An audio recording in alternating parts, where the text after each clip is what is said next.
भाद्रपद माह की शुक्ल पक्ष की पंचमी को ऋषि पंचमी कहते हैं। यह व्रत जाने अनजाने हुए पापों के प्रक्षालन के लिए स्त्री पुरुष दोनों को करना चाहिए। व्रत करने वालों को गंगा नदी या किसी अन्य नदी अथवा तालाब में स्नान करना चाहिए। यदि यह संभव ना हो सके तो घर में ही पानी में गंगा जल मिलाकर स्नान करना चाहिए। तत्पश्चात गोबर से लीपकर मिट्टी या तांबे का जल भरा कलश रखकर अष्टदल कमल बनाएं। सप्त ऋषियों का पूजन कर कथा सुने, ब्राह्मणों को भोजन कराएं, उसके उपरांत स्वयं भोजन करें।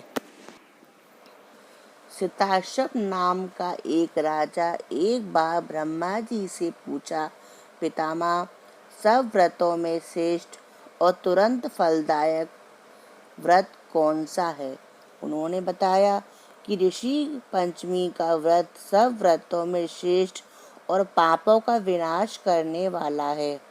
ब्रह्मा जी ने कहा, विदर्भ देश में एक उन्तक नामक सदाचारी ब्राह्मण रहता था। उसकी पत्नी सुशीला बहुत ही पवित्र थी। उसका एक पुत्र व एक पुत्री थी।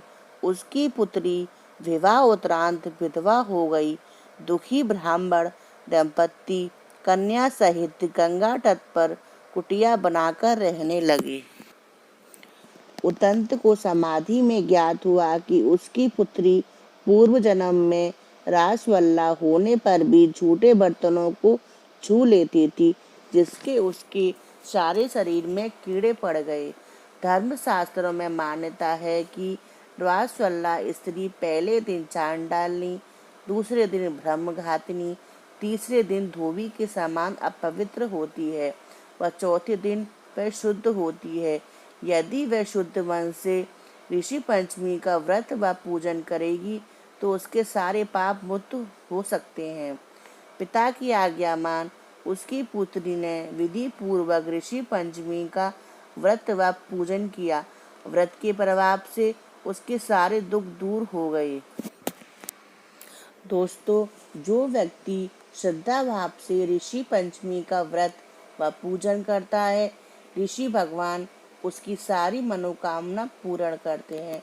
दोस्तों, अगर आपको मेरी थोड़ी सी भी जानकारी समझ में आई है तो हमारे YouTube चैनल को सब्सक्राइब ज़रूर कीजिए, जिससे आने वाले व्रत त्योहार की आपको जानकारी मिल सके। धन्यवाद।